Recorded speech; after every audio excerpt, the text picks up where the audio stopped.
అందరి ముందు మీ మాటకి విలువ పెరగాలి అంటే మీరు ఇలానే ప్రవర్తించాలి. కాలానికి ఎంతో గొప్ప శక్తి ఉంది.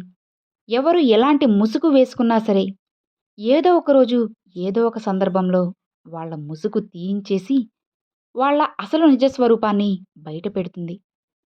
కాలం ఎప్పుడూ ఒకేలా ఉండదు అన్న చిన్న విషయాన్ని మీరు తెలుసుకుంటే, ఇతరుల బాధకు నువ్వు ఎప్పుడూ కూడా కారణంగా ఉండవు. గుర్తుంచుకో.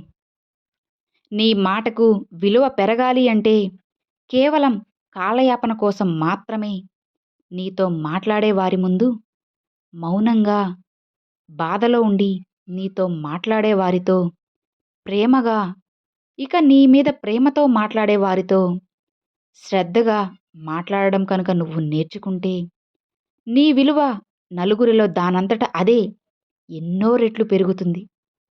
మనుషులను బట్టి మనసు, ప్రవర్తనను బట్టి మాట, ఇవి రెండూ ఉండాలి. అప్పుడే నీ విలువ అందరిలో పెరుగుతుంది. ఇతరులకు నీ విలువ తెలుస్తుంది.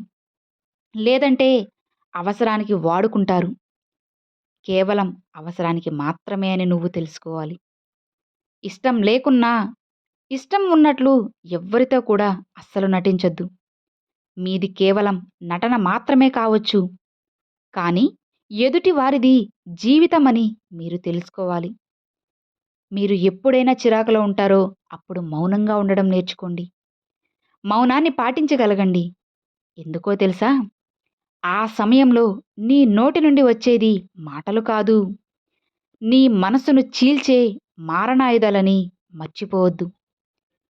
మీ జీవితంలో మంచి జరిగినా లేదా చెడు జరిగినా అది కేవలం మీ మాటల వల్లే. మీ మాట ద్వారానే. ముక్కు మీద కోపంతో మాట్లాడేవారికి ముల్లోకాలు శత్రువులే. ఇక ఆవేశంతో మాట్లాడేవారికి అయిన వాళ్ళే శత్రువులవుతారు. కామ క్రోధాలని అదుపులో ఉంచుకొని ఆలోచనలతో మాట్లాడేవారికి అణువణువున మిత్రులే ఉంటారు. అడుగడుగున సాయం చేస్తూనే ఉంటారు. ఈ ప్రపంచం అలాంటి వారిని అస్సలు వదులుకోదు. వదులుకోవడానికి సిద్ధంగా కూడా ఉండదు. వారి పేరు కూడా ఈ ప్రపంచాన్ని వదిలి ఎప్పటికీ దూరమవ్వదు. మనిషికి నాలుక అదుపులో ఉన్నప్పుడే మాట అదుపులో ఉంటుంది. బుద్ధి కూడా అప్పుడే అదుపులో ఉంటుంది. ప్రవర్తన అదుపులో ఉంటుంది. మొత్తానికి జీవితమే తన అదుపులో ఉంటుందని తెలుసుకోవాలి. అర్థమైంది కదా? ఒక ఆవు పాలిచ్చినప్పుడు దానికి ఒక విలువ ఉంటుంది. ఆ పాలను ఒకవేళ వేడి చేసి ఆ తరువాత పెరుగు చేస్తే దాని విలువ ఇంకా ఎక్కువవుతుంది. నిజమే కదా? ఆ పెరుగుని వెన్నగా చేసి అలా చేస్తే దాని విలువ ఇంకాస్త ఎక్కువవుతుంది. అదే వెన్నని ఇంకా నెయ్యి చేశారే అనుకోండి, అప్పుడు దాని విలువ ఇంకా రెట్టింపుగా పెరిగిపోతుంది. అసలు కారణం ఏంటి? ఇలా ఎందుకు జరుగుతుంది? కారణం ఏంటో తెలుసా? పరీక్ష. పాలను కాచి, చల్లార్చి అందులో కాస్త పులుపు కలిపితే అది కొంచెంగా పెరుగు అయ్యి అప్పుడు మారుతుంది. తరువాత ఆ పాల యొక్క అస్తిత్వమే మారిపోతుంది. నిజమే కదా?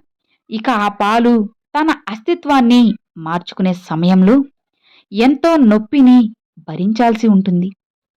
అప్పుడే అది స్వచ్ఛమైన పెరుగుగా మారుతుంది. ఇక దాంతో దాని విలువ కూడా రెట్టింపు అవుతుంది.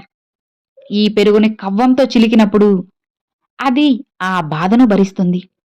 ఆ తరువాత అది కమ్మని వెన్నగా మారుతుంది. దానివల్ల కూడా విలువ మరింత ఎక్కువవుతుంది. ఆ వెన్నను మనం తీసుకెళ్ళి వేడి చేస్తే గనుక కమ్మనైన ఆ వేడి కారణంగా కమ్మనైన నెయ్యిగా మారుతుంది. దానివల్ల దీని విలువ ఇంకా ఇంకా కూడా అధికమవుతుంది. మనుషుల్లో కూడా ఇదే జరుగుతుంది. ఒక పని చేస్తూ వెళ్ళండి. పని అనే పరీక్షలో ఉత్తీర్ణులవుతూ వెళ్ళండి. మీ విలువ కూడా పెరుగుతూ వెళ్తుంది. కాబట్టి పని చేస్తూ వెళ్ళండి. దాని ఫలితాన్ని మాత్రం తప్పకుండా మీకు అందుతుంది. అది ఎలా ఉన్నా సరే పట్టించుకోవద్దు. ఎందుకంటే కొన్నిసార్లు పాలు వేడి చేసేటప్పుడు మొదట్లోనే విరిగిపోవచ్చు.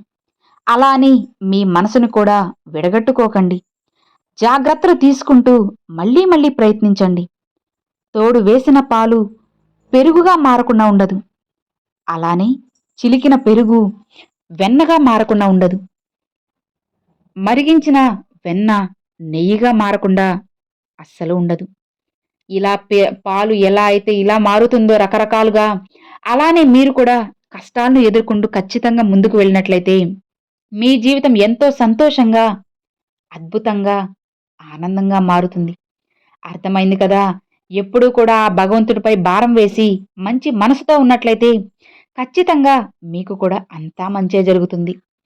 ఎవరైతే నమ్మకంతో వాళ్ళ కష్టాన్నే నమ్ముకొని ఉంటారో వాళ్ళకి ఎప్పుడూ కూడా మంచే జరుగుతుంది.